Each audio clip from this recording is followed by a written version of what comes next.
Hey friends, if you wish to install the Comodo Firewall on your Windows computer, then please watch this video. I will guide you through the process. Now it's not very difficult. Here's what you have to do.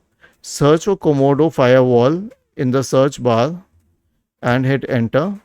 Now go to the Comodo Firewall page. Wait for it to load. Click on download free firewall. You can buy the protection later, so it's not a problem. But first of all, we will install the free version. Okay.